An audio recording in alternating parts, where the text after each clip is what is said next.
Hey G1s and guests, it's your G1 Game Day host, Buddy Bus Eric here. Uh, a couple weeks ago, I was invited on behalf of the G1 Game Days to tour McLeod's Children's Hospital in Florence, South Carolina, kind of as a thank you for our fundraising efforts last year during Extra Life. And when I was there, we went through multiple areas of how they care for their patients, which we'll get into here in a little bit. But for me, the tour was not only informative, it was also very motivating, especially from the standpoint of seeing the work that we've been doing on the Game Day channel and also continuing that work. As you'll see in some of the videos I was able to take, you'll see a lot of the equipment and a lot of the toys and stuff like that has been donated directly. In fact, a lot of it has been direct donations, but also a large majority of the equipment that they've been purchasing over the last couple of years has been through the efforts of programs like Extra Life. As you can see here, most of the toys have been directly donated by folks, as well as purchased through programs like Extra Life. Currently, the planned spending for the money raised in just my area alone, which is the South Carolina, the South Carolina region, which took in a total of $35,000 just from Extra Life. Is going to go to new iPads and stuff pertaining to iPads, as explained by Olivia, our tour guide. So right now I have this one. I have one for Children's Hospital and I have one for the Pediatric Intensive Care Unit. So I keep the iPad in my office and just kind of take it from room to room as needed. So a lot of times the kiddos, I use it for different teaching stuff, medical, and then I also use it for normalization stuff. So we have 2 Xbox systems, but unfortunately when those are getting used, sometimes I will have to bring the iPad into the kids' room because they have the DVD player, but kids at this day and time, I mean, with the new generations, they're less and less watching TV and more wanting like hands-on games and things like that. So our iPad, I have it kind of divided. So there we have medical stuff, which for our teachings, anytime a child is getting a procedure or having to travel off the floor for imaging, like an MRI, X-ray, things like that, it's my job to make sure that the child understands what's going on. If they're going to be touched anywhere, if they're going to smell anything weird, if they're going to hear or see something. So just an example of that, I have our app for our MRI machine. So I will use this to kind of show them what the MRI machine looks like. So they can kind of see, I'll call it their donut, you're going to ride through your donut. And I actually had a patient today, he said, I've seen that on TV, that's what the people with cancer go in. So like him being able to see it, he then said that, so I knew I had to clear up that misconception, like people that go in the machines don't all have cancer, It may just be, we just need a big picture of your body. And also something we can do, a big thing with the kids when they go into the MRI, the noise really scares them. So this app actually has a feature where you can let them listen to it. So they can you can kind of prepare them, this is what you're going to hear, so that it doesn't shock them. If they have some time to think about it, prepare, like it's a noise, but it doesn't mean that you're going to be touched or anything like that. So that's just one example of kind of like a preparatory teaching. We also have apps that are individual to the kids' diagnosis. So kids that come in with sickle cell, we have apps like this where we can go through with them and kind of see, I guess it's loading, but it has like information on the app, see the facts, like you can go through and they can learn, and it's got kid-friendly pictures, and we can go through it and it explains it in a way that the kids can understand. And then you can actually go and take like a little quiz with them to see if they genuinely understand, what's going on with their body, based on their development. So another thing we like to do, while the kiddos are getting procedures, this is the best tool for distraction. So I'll talk to the kids about what's going to happen to them, and then I'll kind of tell them like, hey, like while the doctor and mommy do this, me and you can just watch the iPad. And a lot of times they'll be like, do you have Peppa Pig? So the great thing about the iPad is it's, you know, with YouTube Kids, it's endless. Whatever those kids say they want to watch it, they'll be like, I want to watch another kid make Play-Doh, which I don't really get, but I'm like, okay, I can pull it up, let's watch it. But we also have different relaxation stuff. So Pandora, we've got different apps that just play like nighttime sleep music. So a lot of times if the kids are having a hard time sleeping, like the moms will say, well, at home I have a sound machine, and I'll say, okay, well, we can try to mimic that. So I'll leave the iPad in their room overnight and play sounds similar to what the kids might have at home in their nursery. And then also, a lot of times, like I said, if other kids are using our game systems and the kiddos are, you know, sometimes they don't get to go to the playroom if they have a high fever, or if they're on contact or droplet precautions, they can't leave their room, so I kind of have to bring the playroom to them. And so I just have a lot of different, I've tried to split it up, different apps based on like their age, but I will just come in here and give them the iPad and we'll just sit and play. I mean, a lot of times they'll be like, you need to download this, like you don't have the latest and greatest. So the kids kind of show me what I need, and I'm like, okay. So like I said, the iPad's great because they can kind of pick their own games based on what they like and play just like they do on Mama's phone. A lot of times the moms, when I bring the iPad, they're like, thank goodness, because the kids will be on their phones the whole time they're here. And obviously the mamas need to be making phone calls to like the pediatrician and home and updates and different things like that. So obviously it's a great tool. Well, I was going to say, explain to one of the issues is that we only have 2 iPads, and so we have the gaming systems, but the problem with the gaming systems is we can't get the newest games for everybody all the time. Games unfortunately walk off and leave the hospital. So to be able to replace what we have, or to add to what we have, by having an iPad in every room, then Olivia can gear it for the age groups. We can lock it for, you know, the parents can use this and use that, and then the 2 iPads that we have now, we can strictly use for education purposes, for Olivia to be able to come in and educate and demonstrate and have that security to make it just a happier, safer, more comfortable environment for the patients. Yes, our iPads were purchased through our IT department, so they're through a special company where our IT department can actually view this iPad at any time and see what the kids are doing. And they've gone through, and even I don't have the password, I mean, they've locked where the kids can't get on Safari, they can't download certain rated games, so I can comfortably leave an iPad in the room and not have to worry at all about what the kids are going to be seeing or anything like that. And the biggest thing, so we have 2 Xbox systems, and y'all probably know more about this than me. They're 360s, and so they actually apparently don't make games for those systems anymore. So a lot of the times the kids are coming in mentioning games that I'm like, what is that? And I'll look it up, and it's not, you know, they only make it for the new Xboxes. I'm trying to think of the one that Fortnite. I hear that all the time, and I'm like, sorry kiddos, can't get it for the 360. But so that's another thing with this. I mean, we pretty much have access to all the latest and greatest, so they can play what they want, things that are familiar, because that's the biggest thing, is giving them something to do in here that they would do outside of the hospital, so that they can see that, you know, this doesn't have to be a scary place that's so different from home. Now, one of the things that was stressed during the tour was that this hospital, as well as those on or affiliated with the Children's Miracle Network, strive not only for excellence within their facilities, but also offer a level of care so that the children have a safe environment to be in while they are receiving that care. This environment is kid-friendly as possible, and this is where we want to bring the kids. If anything invasive is being done, they can kind of come in here, we'll get everything done, and then they can go back to their room, and, you know, we can leave them alone for a while.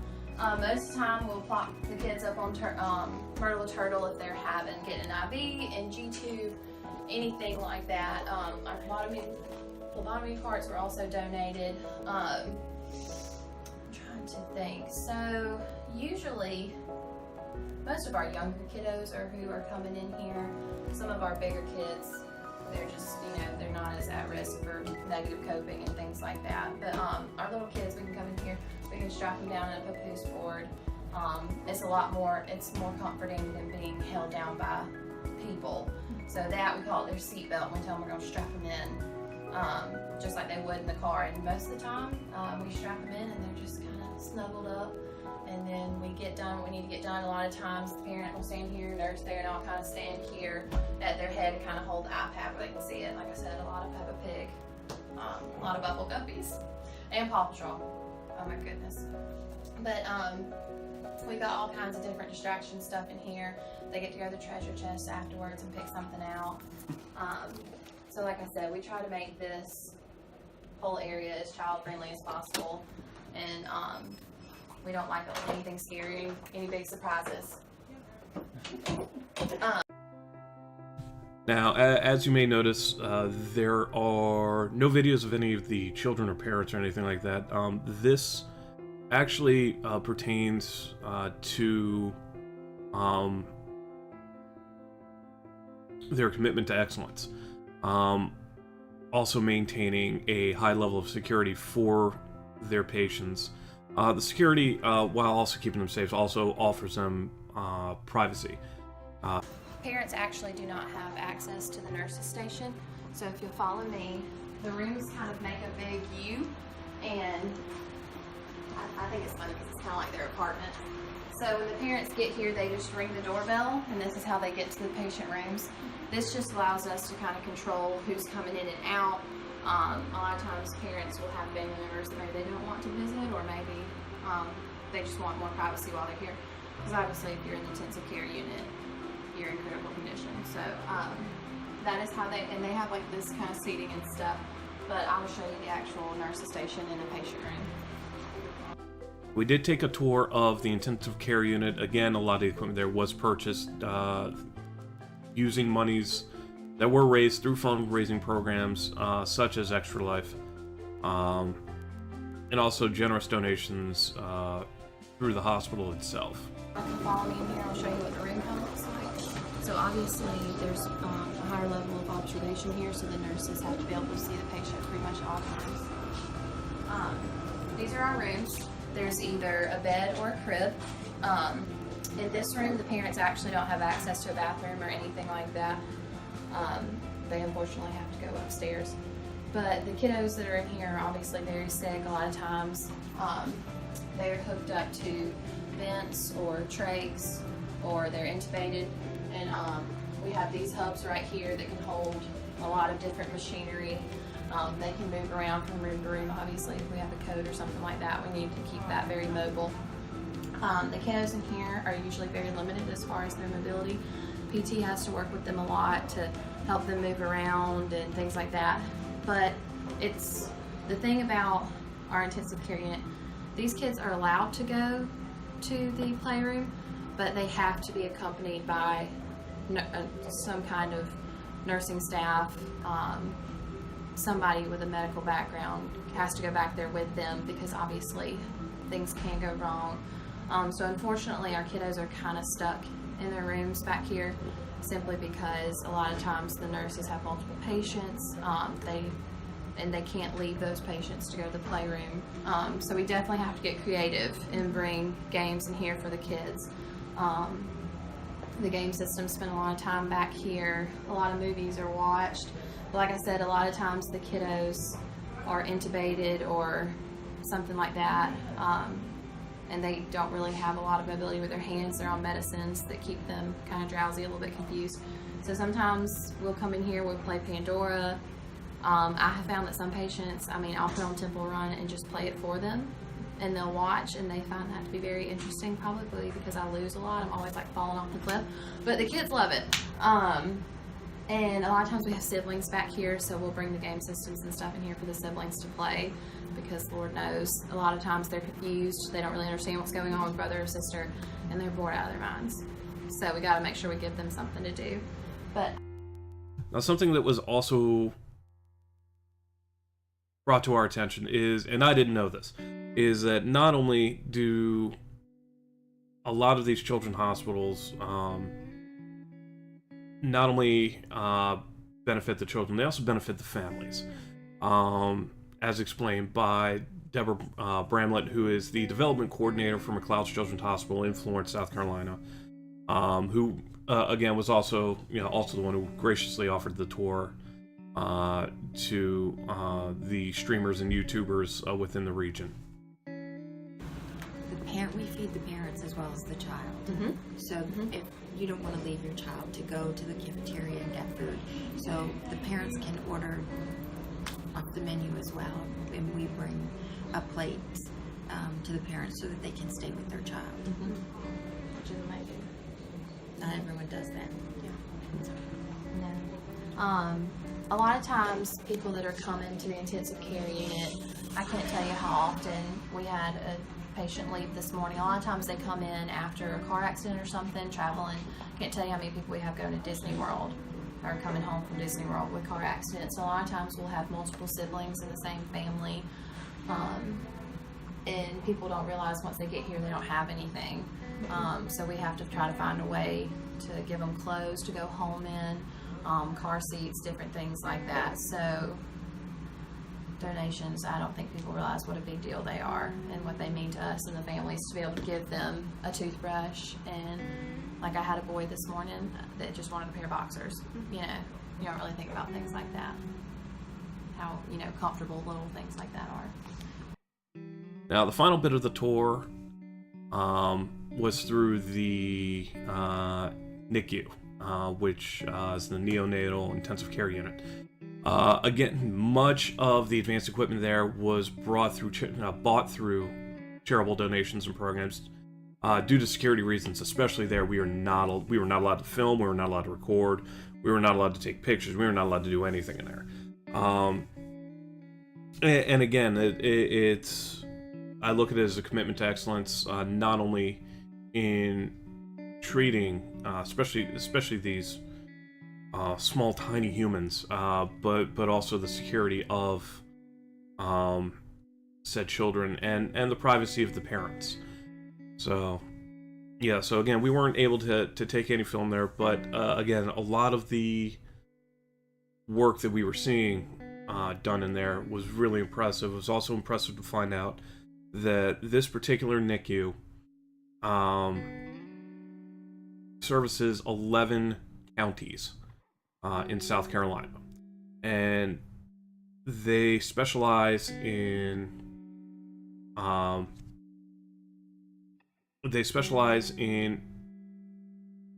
the more aggressive treatments that may be needed for infants.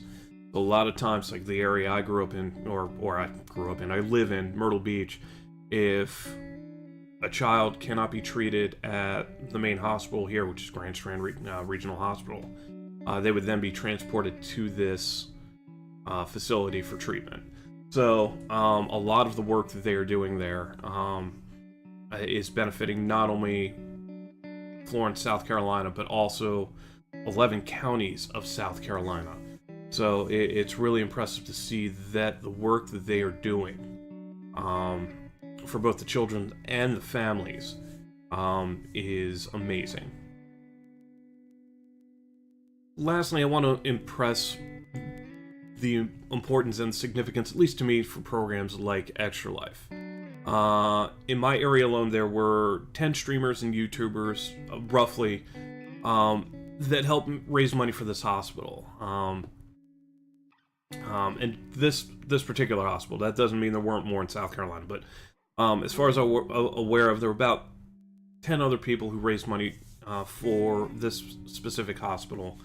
And they raised $35,000 this year. The money is going to, as aforementioned, is going to iPads to be put into every room, because as we saw earlier, resources for video entertainment for these kids, because we do live in a video age, is stretched right now. As you heard, they only have 2 iPads right now, both for entertainment and educational. So I do actually have a breakdown of how that 35K is going to be used. So they're purchasing around, or needing around, 40 iPads. And that includes a case and a screen protector, because you saw the cool little rubbery case that they had over there. And for the 40 iPads, it broke down to about $20,000. The rest of that money is going to be used on iTunes cards, so that way they can put programming and games and movies on there as well. So, so really, it's really nice to see that, and understandably see where that money is going. Because again, as you could see and as you heard, the resources are stretched as far as maintaining a level of care for these children to make it feel like they are at home, so that the hospital doesn't have to be a scary place. But yeah, I mean, in closing, guys, I consider myself lucky to not only find myself looped in with a group of fantastic gamers, not just the game days, just people I've met along the way through streaming, but also fortunate that I found a group of people who support the work that we do, and that we have all come together under one channel to say, to not for financial gain, but to help these children. And I think that is, again, very humbling. It is very, very motivating. It's motivating me to be a better streamer. So when come that time where Extra Life comes back around, which is November 3rd. Not only will, obviously I'll be partaking with the G1 Gamedays, but working on setting up my own Extra Life stream for myself. So yeah, guys. So again, G1s and guests, if you in any way, shape, or form donated bits, subs, bought any of our t-shirts, any made direct donations, really thank you very, very much. We do have a new goal this year for Extra Life, and we hope to see you out on November 3rd and supporting not only myself, but the rest of the G1 Game Day hosts. Thank you.